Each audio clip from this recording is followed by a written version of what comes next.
Salut les amis, salut tout le monde et bienvenue une fois de plus sur votre chaîne d'information préférée, AES Info. Votre chaîne qui vous fournit des informations précises et concises et 100% sans intox à temps et à l'heure réelle sur des domaines économiques, des domaines politiques et des domaines sociaux, tant bien sur un plan national que sur un plan international. Aujourd'hui, on se capte pour une nouvelle note d'information, notamment du côté du Burkina Faso, là où un massacre a été enregistré par Abidjan Human Rights Watch. En effet, Abidjan Human Rights Watch, en abrégé HRW, a accusé mardi le gouvernement du Burkina Faso d'avoir inutilement exposé des civils au risque d'attaques djihadistes après le massacre d'au moins une centaine d'entre eux en fin août dans le nord. Cette tuerie, perpétrée le 24 août à Bassalogo, est revendiquée par le groupe de soutien à l'islam et aux musulmans, en abrégé JSIM, lié à Al-Qaïda, est la plus sanglante recensée dans l'histoire du Burkina Faso. Un groupe armé islamique a massacré au moins 133 personnes dans la ville de Bassalogo, en grande partie des civils contraintes par les militaires de creuser une tranchée pour protéger cette ville où se situe une base militaire, a expliqué HRW dans son rapport. Ce chiffre établi par l'ONG grâce à l'analyse des vidéos et à des témoignages comprend des dizaines d'enfants auxquels s'ajoutent au moins 200 blessés. Aucun bilan n'a été communiqué par les autorités burkinabées en ce jour.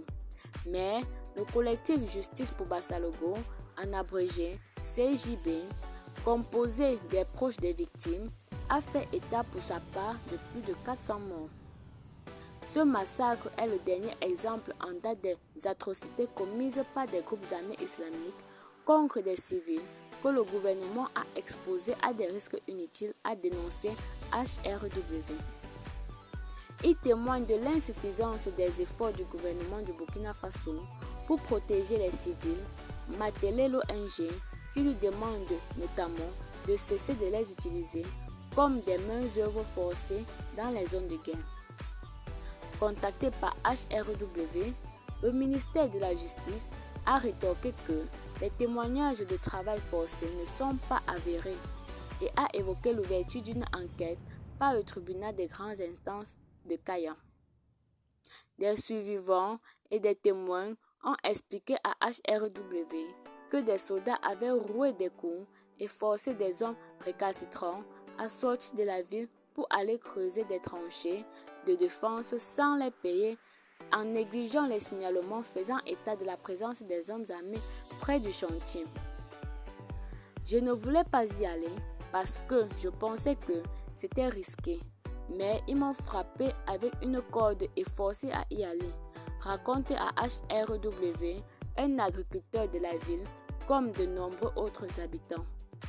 Ils nous ont livrés aux terroristes, c'est désolé, un habitant, tandis qu'un autre affirme le fait que l'armée ait forcé des gens à creuser a fait de nous une cible.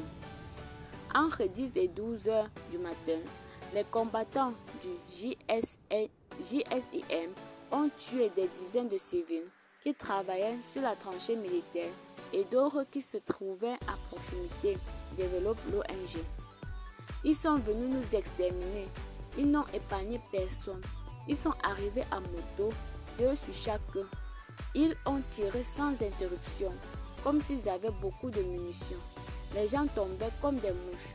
Se souvient un survivant qui a perdu 5 membres de sa famille dans l'attaque.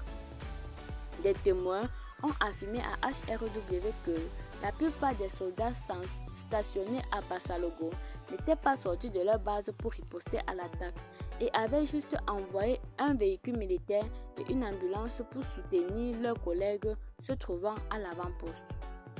Depuis le putsch du capitaine Traoré en septembre 2022, les autorités burkinabées annoncent occasionnellement ouvrir des enquêtes mais n'ont jamais communiqué sur des possibles arrestations ou condamnations en liaison avec les attaques djihadistes ou des tueries de masse. Les violences djihadistes ont fait plus de 26 000 morts au Burkina Faso depuis 2015. Civils et militaires, dont plus de 13 500 depuis le coup d'État de 2022, selon l'ONG ACLED. Eh bien les amis, c'était tout pour ce petit note d'information. Dites-nous en commentaire ce que vous en pensez. N'hésitez pas à vous abonner à la chaîne si ce n'est pas encore fait et de partager la vidéo évidemment à vos connaissances si vous l'avez trouvée intéressante. Et à très bientôt pour de nouvelles notes d'information. Bye bye.